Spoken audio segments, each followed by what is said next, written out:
할렐루야. 예, 주님의 사랑과 은총이 충만하게 임하시길 예수님의 이름으로 축원합니다. 예, 오늘 말씀의 제목은 세상을 이긴 주님 안에서 평안을 누리자라는 제목으로 함께 말씀을 나눠보겠습니다. 어떠한 그 남편을 잃은 그 미망인이 그 남편의 그 간 옆에 서서 비통한 마음에 잠겨 있었습니다. 그런데 그녀는 친구에게 이렇게 말했습니다. 여기 세상에서 나의 유일한 도움이었던 사람, 또 가장 신실한 친구, 한 번도 나를 버리지 않았던 사람이 누워 있습니다.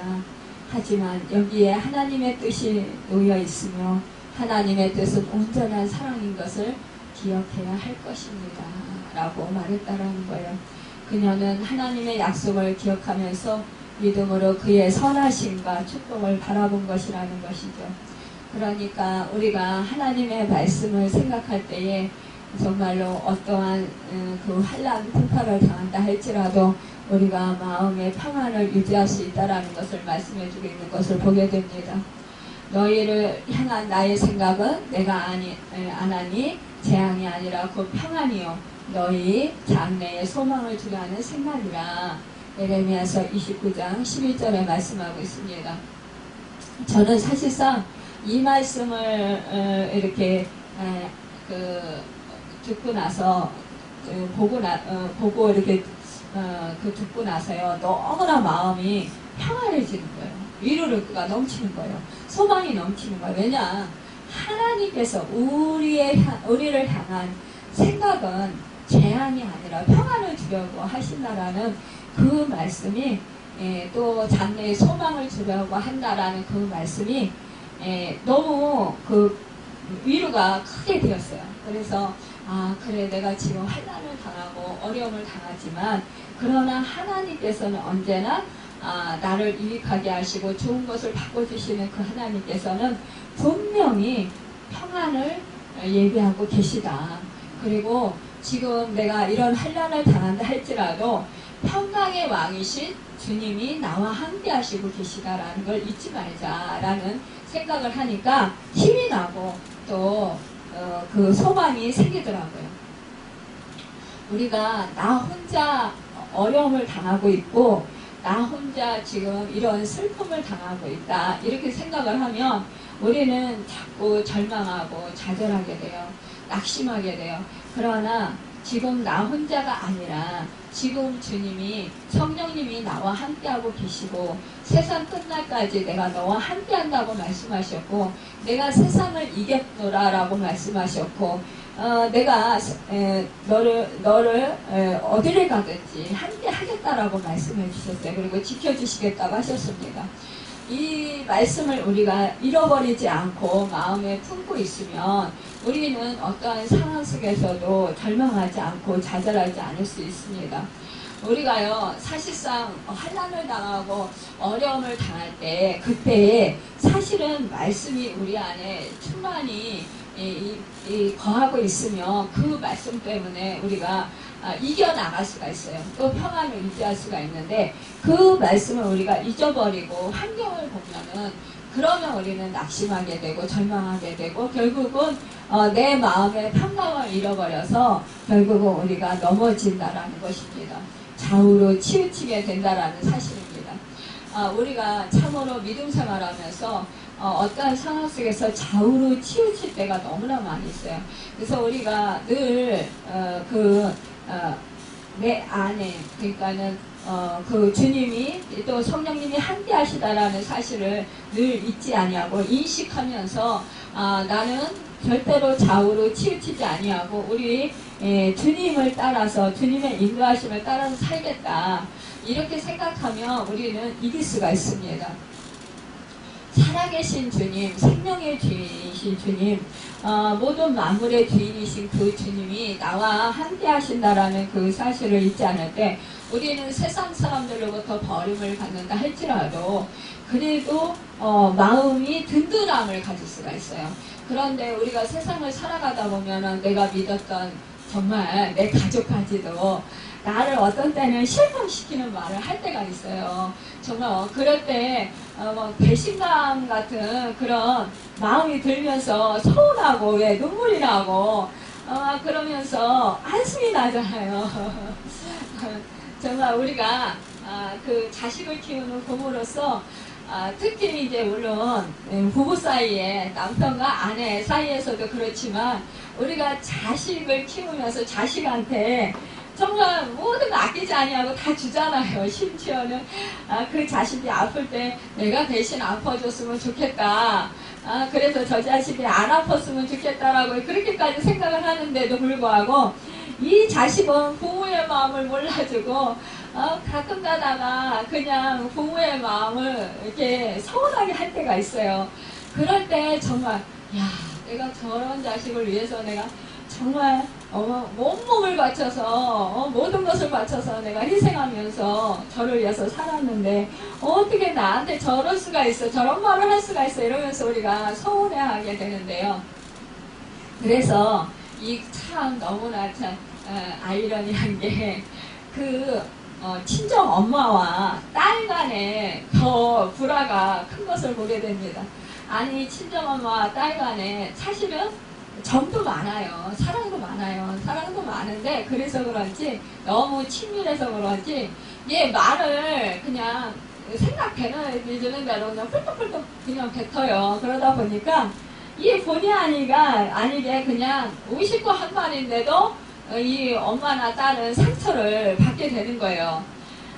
그럴 때 참 그 친정엄마 같은 경우는 사실은 그냥 뒤돌아서서 눈물을 훔치고 그 뜨거운 뭐라 그래야 되나요? 감정을 갖다가 꽉 눌러서 그냥 다시 쑥 집어넣으면서 그러면서 이제 이를 꽉 누르면서 이렇게 참고 그런 경우를 제가 많이 보게 됩니다.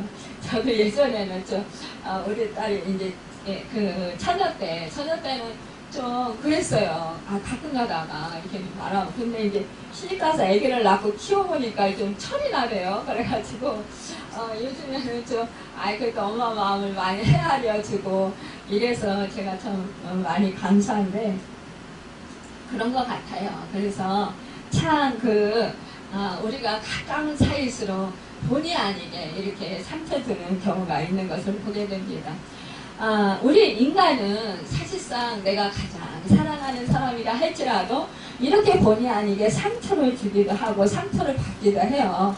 그런데 우리는 사실상 그러기 때문에 우리가 사람을 보면 안 된다라는 사실이에요.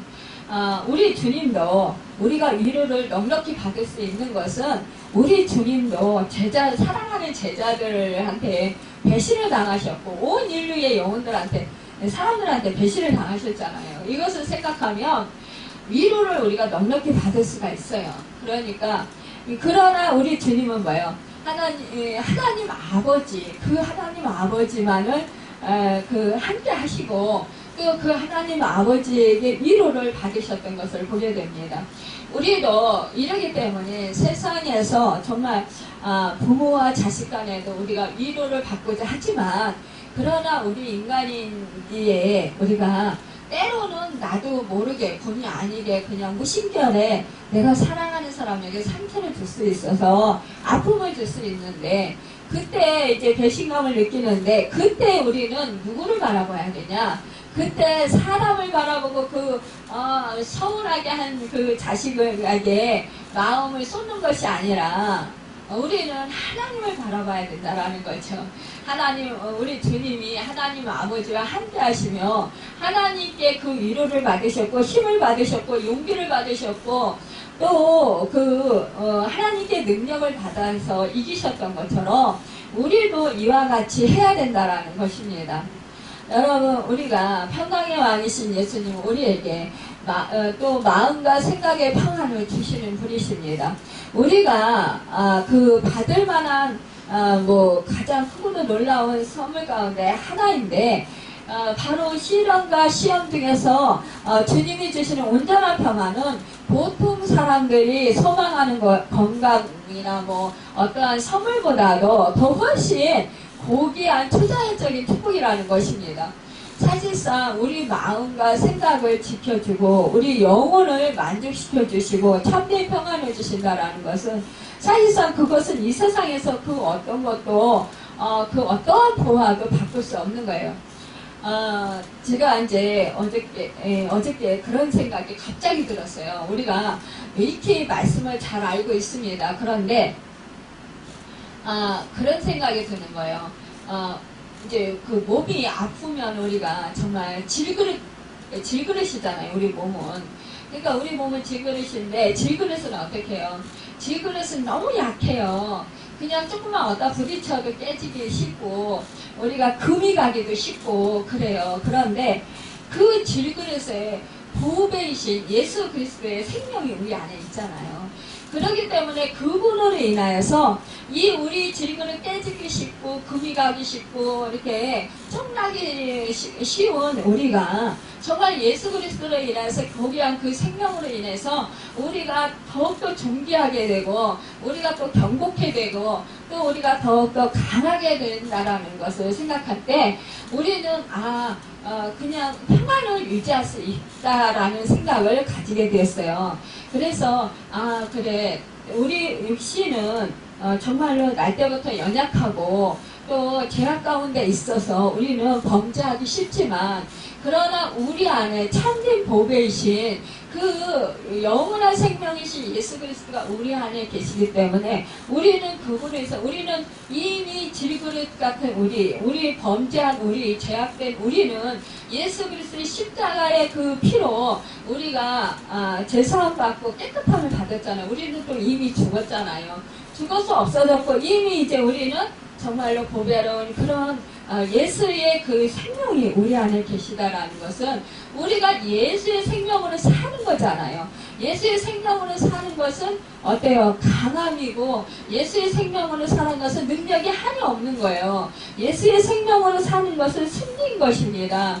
예수의 생명으로 사는 것은 어떠한 고난도 이겨나갈 수 있고 환난도 이길 수 있는 그런 능력의 삶이라는 것이에요. 그래서 우리는 예수 그리스도로 내 안에서 생명으로 충만할 때 우리는 건강한 삶을 살아갈 수 있다는 거예요. 환경에 지배받지 아니하고 환경을 우리가 지배하면서 그러면서 살아갈 수 있다는 거죠. 다스리면서 살아갈 수 있다는 거죠. 이것이 바로 참된 승리고 이것이 바로 정말로 초자연적인 하나님의 은혜라는 것입니다. 오늘 예수님께서는 제자에게 말씀하실 때 예전에 주로 비유로 말씀하셨지만 이제 다시는 비유로 너희에게 이르지 않고 아버지에 대한 것을 밝히 이르리라 이렇게 말씀하고 있습니다. 이것은 뭐냐? 예수님께서는 그동안 제자들이 예수님과 3년 동안 같이 했어요. 함께 했어요. 인간의 몸을 입으신 예수님이 함께 동고동락을 했단 말이에요.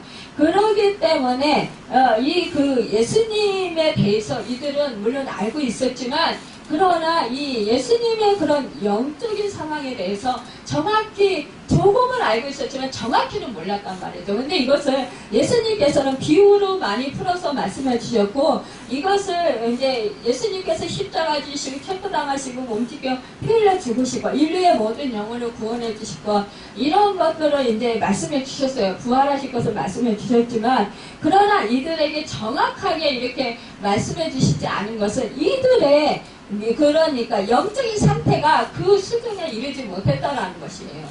우리도 믿음 생활하면서요, 그 말씀이 어떤 때는 똑같은 말씀임에도 불구하고 어떤 때는 정말 이 말씀이 아무런 느낌도 없이 그냥 지나가요.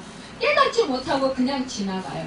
그런데 누구는 그 말씀을 듣고 막 눈물을 흘리면서 막 감격하고 그러면서 너무너무 기뻐하고 막 그냥 환호성을 지르는 거예요. 근데 나는 아무런 느낌이 없는 거예요. 그러면 나는 잘못됐냐? 그게 아니라는 거죠. 하나님께서는 나의 상태를 너무나 잘 아시고 계십니다. 그래서 나의 영적인 상태, 나의 그런 모든 환경적인 것, 믿음의 상태 이런 것을 너무나 잘 아시고 계신 거예요. 그래서 그 상태대로 하나님께서는 성령님께서 나를 인도해 가시는 거예요. 그렇기 때문에 어떤 사람은 그때의 그 말씀이 은혜가 되었지만 그러나 다음에 있어서는 그 말씀이 아무렇지 않게 느껴질 수가 있는 거예요. 그런데 그때는 나는 아무렇지 않게 그냥 넘어갔는데 오늘은 내가 너무너무 감격스럽고 이 말씀이 깨달아지고 너무너무 꿀송이 같이 달고 너무너무 막 맛있는 거예요. 그 말씀이 막 정말 그 말씀이 깨달아 알아지면서 막 영안이 열린 것 같은 막 기쁨이 차고 넘치는 것 같은 이런 것이 일어나는 거예요. 이것은 뭐냐? 우리 성령님께서 우리 각 사람에게 너무나 잘 알잖아요. 그러니까 나보다도 나를 더 잘 아시는 분이 나의 영적인 상태, 모든 환경의 상태, 그 믿음의 상태 이런 것들을 다 아시고 그때 이 말씀으로 인도를 해주셔요. 그래서 우리는 그 영적인 성장이 그때 이렇게 말씀을 그때 상황에 따라 성장하는 거에 따라서 먹고 자라는 거예요. 성장하는 거예요. 여러분 우리 어린 아기가 태어나면 어떻게 합니까? 누워있어요. 누워있다가 그러다가 이제 좀 이제 크면은 어떻게 기잖아요. 기고 그 다음에 이제 이제 좀 일어서다가 그 다음에 이제 걷고 뛰고 이런 순서가 있듯이 그리고 어린이집에 가고 유치원에 가고 초등학교에 가듯이 그렇게 이 영적인 우리들도 이제 예수를 믿고 구원을 받으면 그러면 하나님의 자녀로서 우리가 거듭나잖아요. 거듭나면 이렇게 영적인 상태가 성장을 해 나갑니다.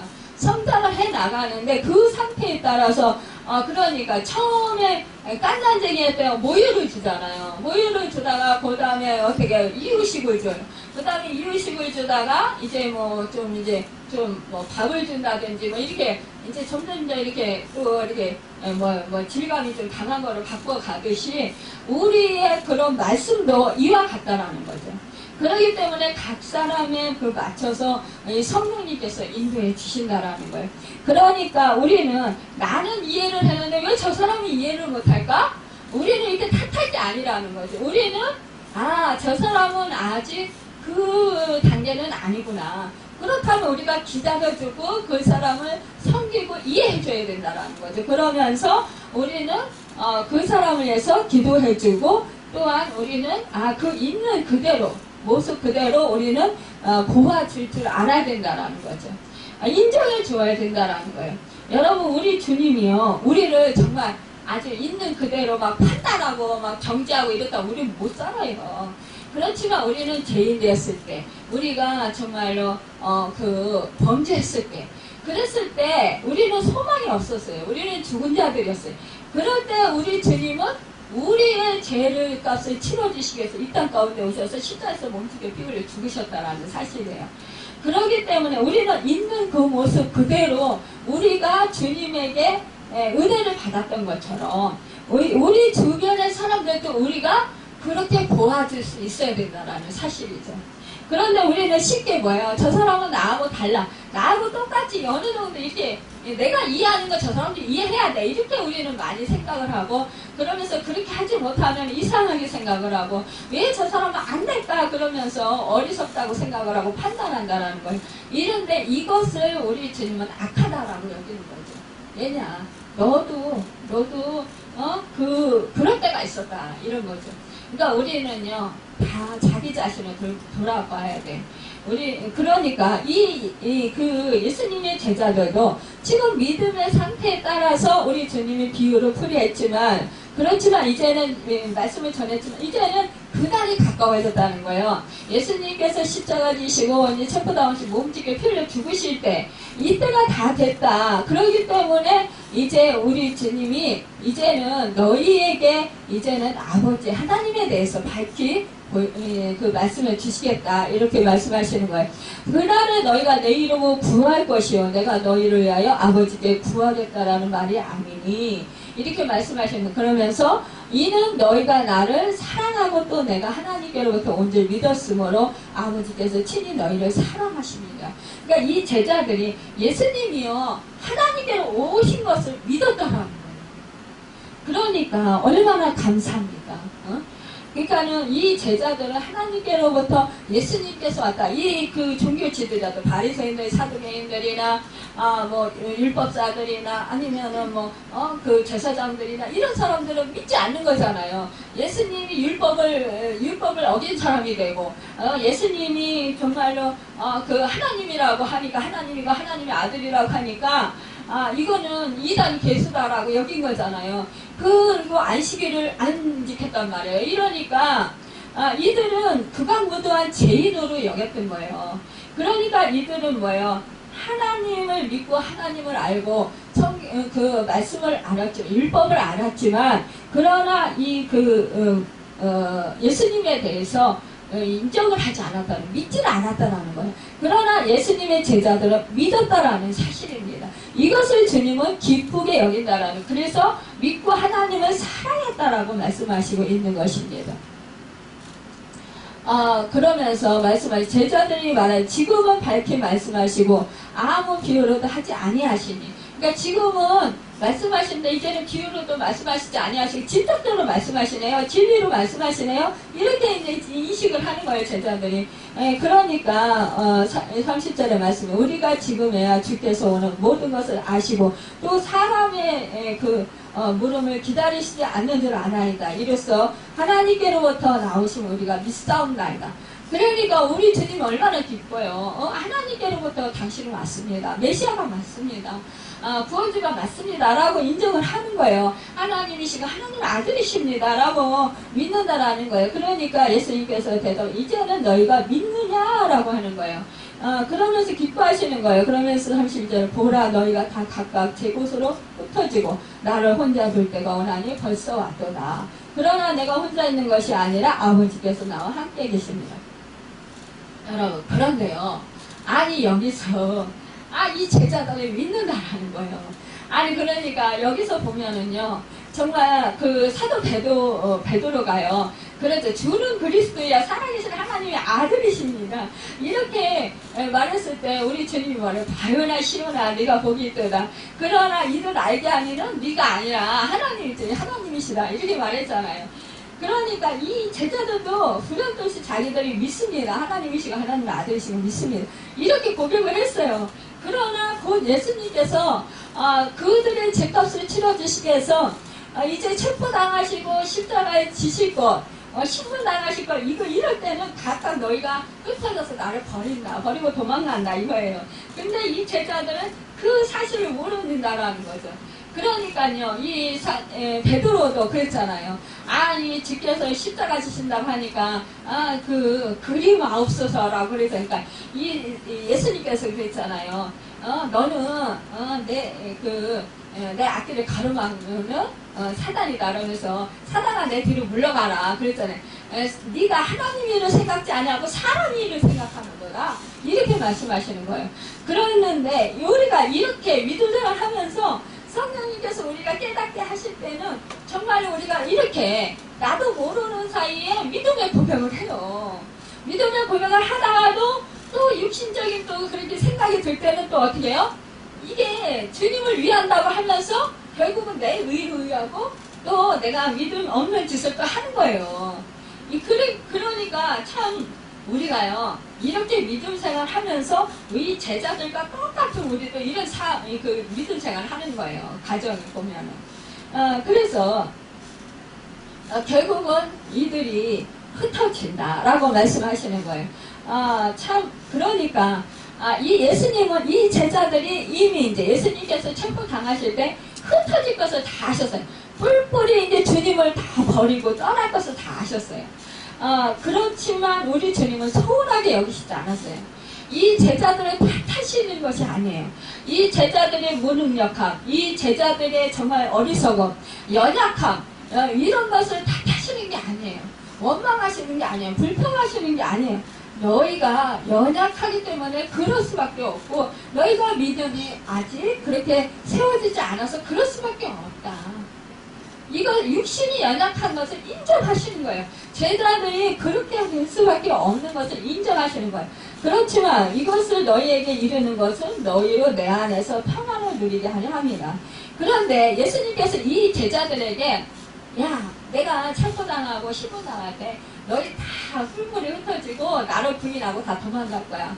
네가 나를 위해서 죽는다고 베드로 내 대신 죽겠다고 그랬지? 그런데 안 될 거야. 왜? 너는 할 수 없어. 근데 이 제자들은 모르는 거예요. 자기들이 진정으로 예수님을 사랑해요. 사랑하는 건 맞아요. 맞고 우리도 그랬잖아요. 예수님을 사랑해요. 믿어요. 믿어서 정말 열심히 주님을 위해서 살고 싶고 믿음으로 살고 싶어요. 말씀대로 순종하고 싶어요. 행하고 싶어요. 근데 이게 잘 안 되는 거야. 그러니까 이게 우리가 결단할 때 하고 또 우리가 이렇게 막상 부딪히면 삶 속에서 부딪히면 나도 모르게 넘어지는 거예요. 그런데 이 제자들이 지금 그렇다는 말이에요. 그러니까 우리 주님은 이들의 연약함을 아셨다는 거예요.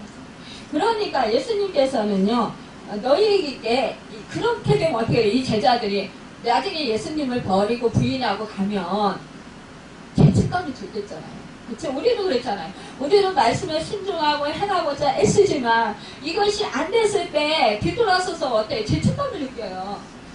또 실수했네. 또 넘어졌네. 또 불순종했네. 또 죄를 졌네. 죄를 안 지어야 되는데 또 죄를 졌네. 누군 또 미워하지 말아야 되는데 또 미워했네. 우리가 타협하지 말아야 되는데 타협했네.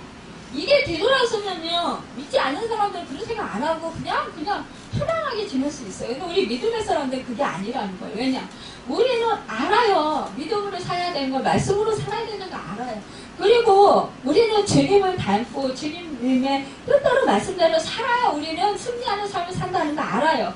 그러기 때문에 우리는 어떻게 해서라도 믿음을 지키려고 그러고 말씀을 지켜서 순종하고 행하고 살려고 애쓰는 거예요. 그런데 이게 안 되는 거예요. 생각처럼.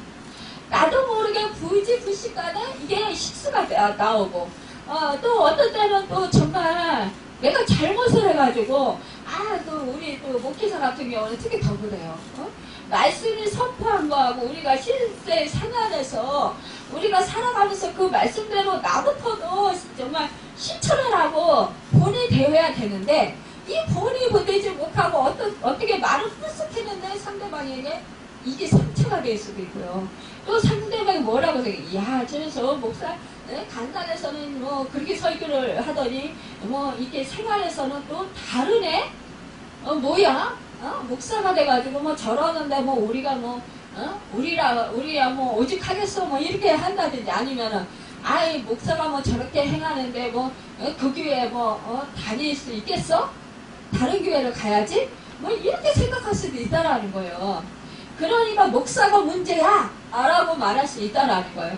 근데 목사도 어떻게 해요? 세상에 지금 세상 속에서 살고 있고 우리는 지금 이 나라가 우리 나라가 아니에요. 지금 이 세상은 사단이 장악한 나라고 하지만 우리 주님이 성령님이 나와 함께 하시기 때문에 이 세상 속에서도 우리가 하늘나라를 누리면서 평안을 누리면서 살 수 있는 것은 성령님이 나를 함께 하시고 지배하시고 계시기 때문이에요. 나를 이끌어 주시기 때문이라는 거죠. 사실은 내 생각, 내 육신적으로 내 생각대로 내 의로 살다면 우리는 맨날 범죄할 수밖에 없어요.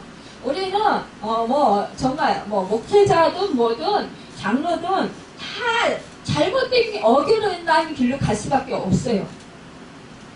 우리가 말씀을 지킨다고 해보지만 얼마나 지킵니까? 사실상 말씀을 지키려고 애쓰고 순종하려고 하지만 세상에서 불현듯이 일어나는 그 많은 수많은 일들이 그 일들이 우리로 하여금 넘어지게 할 때가 너무나 많이 있다라는 사실이에요. 아니 사소한 말 한마디를 통해서라도요. 우리가 큰 사건은 오히려요. 아주 경계심을 가지고 마음을 정말 굳게 먹고 막 그냥 기도하면서 성령에 의지하면서 막 나가니까 오히려 그건 승리할 수 있어요. 차라리. 근데 아주 사소하게 그냥 이렇게 흘러 지나가는 말 이런 거는요. 신경을 별로 안 쓰거든요. 그러니까 그냥 거기에 그냥 걸려 넘어지는 경우가 너무 많아요.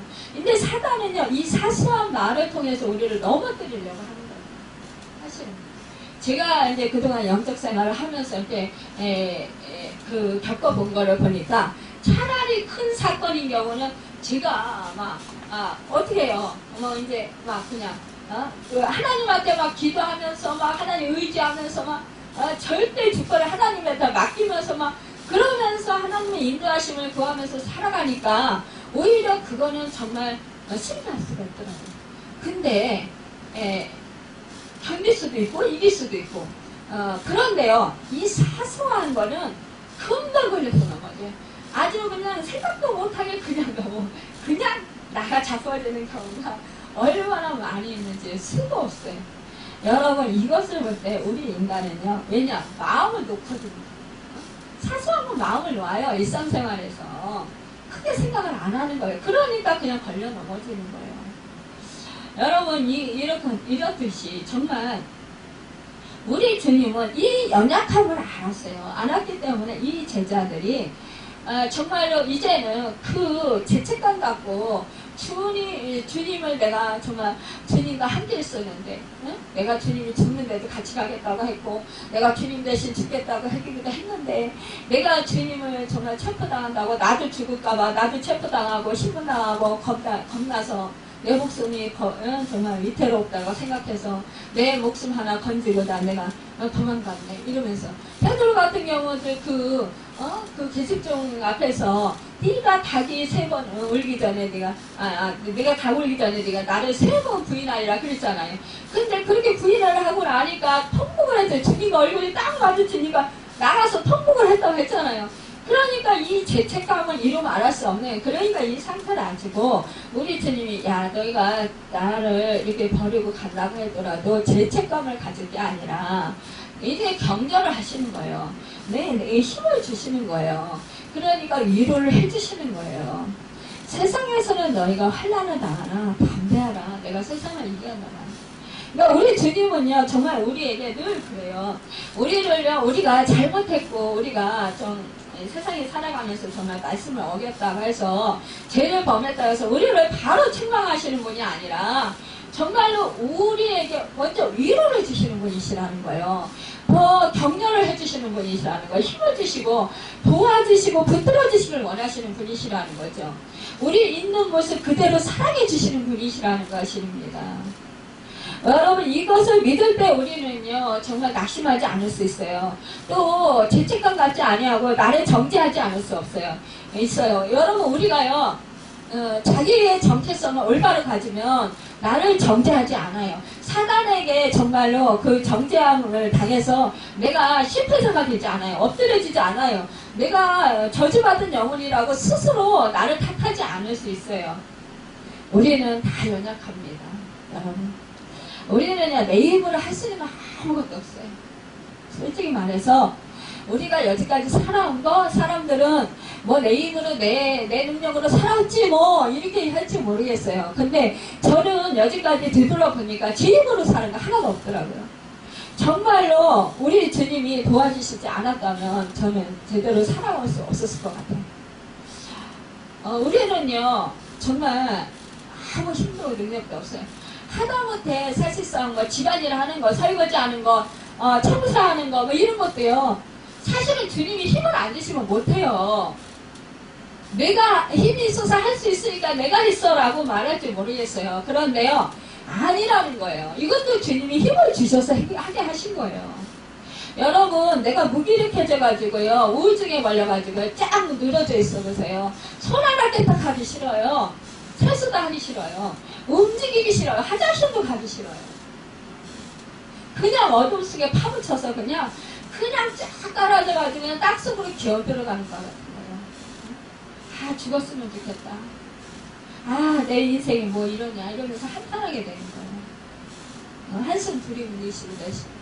여러분, 잠자는 거 내가 평안히 잠자니까 난 잠자자니까 이것도 뭐 그냥 우연히 된 거 이렇게 생각하죠. 천만에요. 우리 주님이 잠 안 재우시면 못 자요. 정말로. 그러기 때문에요, 아주 사소한 것들 정말 주님이 함께 하셔서 함께 도와주셨고, 그러기 때문에 우리가 이렇게 살아올 수 있었고 이렇게 할 수 있었던 거예요. 우리의 능력은 아무것도 없어요. 그러니까 우리는 교만할 필요가 없는 거예요. 사실은 다 내려놓고 결국은 주님 안에서, 주님이 십자가 안에서 예수를 믿을 때 죽었습니다. 이미 우리 옛사람은 죽었고, 이미 이제는 예수의 생명으로 새 생명을 얻어서 사는 것이고, 우리 주님이 주시는 능력으로, 힘으로, 은혜로 사는 것이라는 거죠. 그 은혜가 있기 때문에 우리는 이렇게 평안히 살 수가 있습니다. 여러분, 우리가 이것을 생각할, 내 질그릇 같은 이 육체 안에 깨지기 쉽고 정말 상하기 쉽고 상처받기 쉬운 이 질그릇 안에 우리 참되신 보배이신 우리 예수님의 생명이 우리 안에 있기 때문에 우리가 존귀한 자고 보배로운 자고 강한 자고 능력 있는 자가 됐다라는 사실이에요. 세상을 넉넉히 이길 수 있는, 평안을 유지할 수 있는 보호막이 이렇게 쳐져 있는 그런 축복의 사람들로 살아간다는 사실입니다. 여러분, 그럴 때 우리는 이 세상에서 참된 평안을 누리며 살아간다는 것입니다. 우리가 예수 생명 안에 있을 때, 우리가 성령의 안에 있을 때, 예수님은 이제 뭐래요? 내가 이제 십자가에서 죽으시고 3일 만에 부활하셨어요. 그 사탄은, 정말 예수님을 대적하던 그들은 3일 동안 기적을 부릴 거예요. 예수님이 십자가에서 죽으시고 정말로 우리 사망권세를 이기시러 지옥에 가셨을 때, 우리가 가야 할, 우리 죄값을 치러야 할 그 지옥에 우리를 대신 가셨을 때, 그때 이 사단하고 이 세상 사람들은, 예수님을 대적하던 사람들은 태전을 부르고 승리의 노래를 불렀을 거예요. 야, 너무너무 잘됐어. 그 이단 개수에 대해서 죽었어. 너무너무 잘됐어. 우리가 승리했어. 이제 이 세상은 정말 우리 세상이야. 로마, 우리가 손을 잡고, 이렇게 로마 정권과 손을 잡고, 우리가 우리의 그런 정말로 힘을 모아서 우리는 신나게 우리 세상을 가지고 정말 살아갈 수 있을 거야. 이렇게 태도를 불렸다라는 거예요. 그런데 우리 주님 어찌했습니까? 죽은 지 3일 만에 부활하셨습니다. 부활해서 사망 권세 이기시고 사단의 권세, 그 악한 사단의 머리를 밟으시고 이기셨다라는 거예요. 이기시고 그 부활하셔서 모든 제자들, 패배의식에 갇혀있는 제자들, 정말로 이제는 정말 낙심해 있는 그 제자들에게 찾아가셔서 주님이 친히 말씀으로 영안을 열어주시고 그 못자국한 손을 보여주시고 옆구리 참자국한 옆구리를 보여주시면서 봐라, 내가 부활했지 않냐. 내가 이제 세상을 이겼다. 사탄 머리를 내가 밟았다. 내가 승리했다. 이제는 너희가 이제는 세상을 이긴 나로 인해서 너희는 이제는 참된 승리 안에서 살아갈 수 있고 너희는 이제 어떤 한란도 두려워하지 않을 수 있다라고 말씀하십니다. 그리고는 우리 주님 뭐예요? 이제 40일 동안 함께 계시다가 그 많은 그 제자들의 보는 앞에서 구름을 타시고 승천하셨잖아요. 내가 올라가는 것이 너희에게 이익이다. 내가 너희를 위해서 거처를 예배하러 가게 하겠다. 그리고 너희에게 보혜사 성령을 보내주겠다. 그 성령을 보내주면 너희가 세상을 정말 이길 수 있는 나보다도 더 큰 일을 할 것이다. 정말 그렇잖아요. 제자들이 더 큰, 예수님보다 더 큰 일들을 했잖아요. 우리는 이렇게 정말로 우리 주님 안에서 성령이 도우심으로 늘 하나님 뜻대로 살아가게 인도하시고, 말씀대로 우리가 때로는 넘어지지만 때로는 육신이 살아서 우리가 때로는 넘어질지라도 정말로 결국 궁극적으로 우리를 세상을 이기게 하시고, 또한 성령님께서 주님의 그 뜻대로 말씀대로 우리가 순종할 수 있도록 행할 수 있도록 이끌어 주셔서 마침내 정말로 세상을 넉넉히 이기게 해주신다는 거예요. 여러분, 우리는 할 수 없지만 성령님이 우리와 함께 하시면 우리에게 평강을 주신다는 사실입니다. 우리가 주님 안에 있을 때 우리 세상을 이기신 그 주님 안에서 우리는 참된 평안을 누리며 승리하며 살아갈 수 있습니다. 여러분, 그렇기 때문에 우리는 전능하신 주님을 찬양해야 됩니다. 우리는 승리의 노래를 불러야 합니다. 거룩한 하나님 아버지, 정말로 하나님의 뜻을 이루시고 우리 모든 인류의 영혼들을 살려주시고 하나님이 자녀 삼아주신 그 한없는 사랑을 베풀어주신 하나님의 사랑을 찬양하고 하나님께 사랑하며 감사 영광 돌리는 우리가 되어야 되겠습니다. 여러분, 세상에서는 우리가 환난을 당하지만 그러나 우리가 넉넉히 이길 수 있는 것은 우리 주님, 세상을 이기신 주님 안에서 이길 수 있다는 사실입니다. 오늘도 이 말씀을 품 안에 품고 정말로 세상에 나가서 우리가 우리 안에 계신 보배로우신 예수의 생명으로 성령의 능력으로 평안을 누리며 승리하며 승리 대가를 부르고 하나님께 영광 돌려드리는 복된 삶을 살아가는 여러분과 제가 되기를 예수님 이름으로 축원합니다. 기도하겠습니다.